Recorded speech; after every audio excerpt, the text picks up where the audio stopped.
This is the only NHL parlay strategy that works. It hits 90% of the time, and I'm going to show you in this video exactly how to find it. So the first thing that we're going to want to do here is we're going to identify which team we are going to attack, all right? Because what this parlay strategy is going to be, it is going to be a player points strategy, okay? We're going to be focused on the player points. Now, first we got to find a team to target. So the specifications for what team we need to target, this is what we need to look at first under team stats. First thing is we need to look for a team that is top 5 in goaltending. Okay, top 5 in goaltending. That means that the goaltender that they put in, that usually plays the starter, he's tip-top, he doesn't allow a lot of goals. In the range that we're looking here, usually top 5 goaltending teams are going to allow somewhere between 2.3 to probably 2.5 goals per game. All right, so we're going to look for first the top 5 teams that are the best goaltending teams in the NHL. Then the next thing we're going to do is we're going to correlate that with the top 5 penalty kill percentage teams. Now, what penalty kill means is pretty much when the opposing team goes into a power play, that's the defensive end, okay, for the other team. The defensive end is how good can they stop that team when they have a man down from scoring a goal. Now, a penalty kill percentage, we want to see top 5. Now remember, we want to see both of these correlate, okay?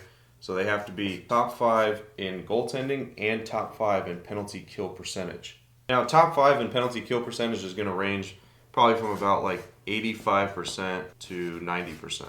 So that's a solid penalty kill range for a team.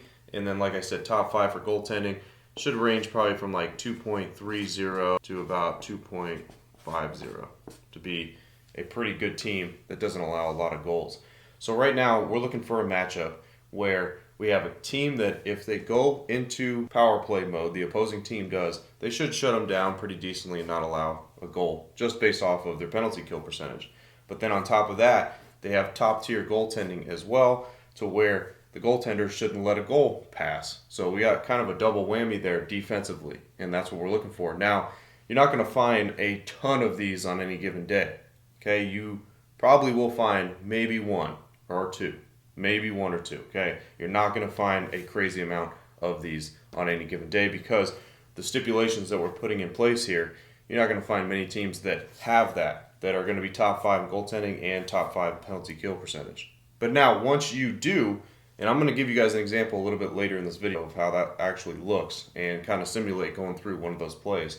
But once you do find a team with this is a huge thing that you need to check, and it has to be obviously closer to game time, is make sure that the main goalie, which is the starter, okay, the main goalie is playing. You have to make sure of that. Okay, it's the same thing like in baseball with the pitcher. Make sure that the pitcher is playing. Now, the reason why is because these stats, I mean, the penalty kill percentage doesn't really have much to do with it, but the kind of does, though, when it comes to goaltending. So the goaltending and penalty kill percentage, the main goalie needs to be the person in the crease. The crease is the goal box, all right? So they need to be the main person because sometimes they'll give the main goalie a night off, and then next thing you know, they put the backup in, and the backup doesn't perform anywhere close to what the main goalie does, and then you're susceptible to this not working. So make sure that I'm going to circle this. Make sure that the main goalie is playing. Okay, this is very big to make sure before you jump into anything else, make sure the main goalie is playing in this matchup.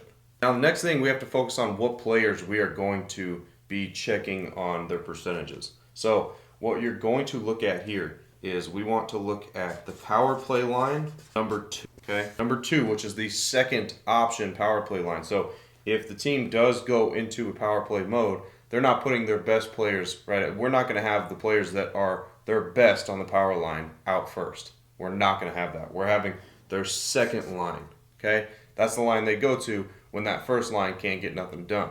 Now, with doing this, we should be able to grab some players that have a crazy high percentage here for points, because what we're going to be aiming at here is we're going to be aiming at the under 1.5 points.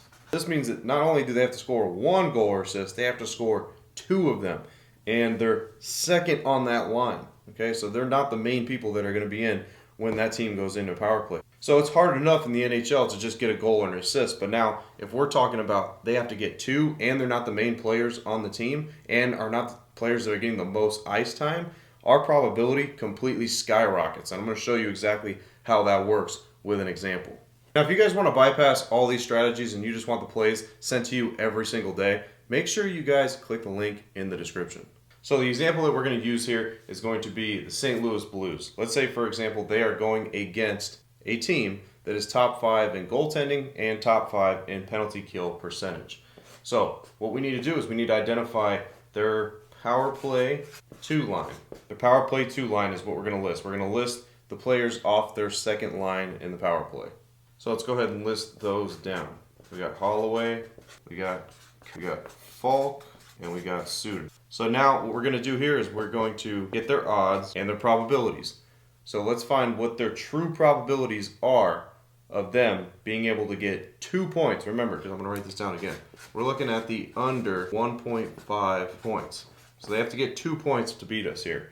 So let's look at their true probability for their under 1.5 points. So for Holloway, we have 100% true probability. Caillou, 100% true probability. Falk, we have an 88%. And then Suter, we have a 94%. So pretty, like I said, you find very big percentages when you're doing this. So obviously we're going to take 2 of the players, because we're going to do 2 players here. And we're going to take the 2 that have the best percentage, right? That would be obviously Holloway and Caillou. Now let's take a look at what the odds are here. So their odds are going to be, right here is 910, and then right here is going to be 770. So what we're going to do here, let's just cross out these guys so that way we're not paying attention to that. But what we're going to do here is we're going to parlay these 2 guys together. So when we do that, now our odds for putting these 2 together is going to be minus 392. So seems still like a big number, right? But watch, look at the percentages that we're dealing with here. Now on this 392, we get an implied probability of 79%. But look at our true probability here. Even when you put both of these together, we're at 100% each way. So if you put them both together, our true probability there is still 100, giving us a plus 21% edge. And just like that, you've transformed an NHL parlay to give you a 21% edge by putting these 2 players together to not score 2 points. Go ahead and discuss where you're going to be able to find the information for the players and for the team. So first thing you want to look at here is going to be your penalty kill percentage and your goaltending percentage. Where you're going to want to go is literally in Google, you can put in NHL team stats. And then once you do that, it's going to take you to ESPN. Okay, so you go to ESPN and it'll bring you right to that exact page where you could find the goaltending and the penalty kill. And then you can literally filter through to see what the top teams are, the worst teams, the best teams in penalty kill percentage, all that stuff. And then you're going to want to see exactly which lineups, because you want to know the power play line 2 and if the goaltender is playing the main one or not. So where you're going to want to go for that is going to be RotoWire. Okay, RotoWire and NHL lineups. That's where you're going to go, and it's going to show you the first power play line, the second power play line, and it'll show you what goaltender should be in the crease for that night. And that's very important, like I said. So make sure you visit these 2 areas to be able to find the exact stats that you need to make this strategy work.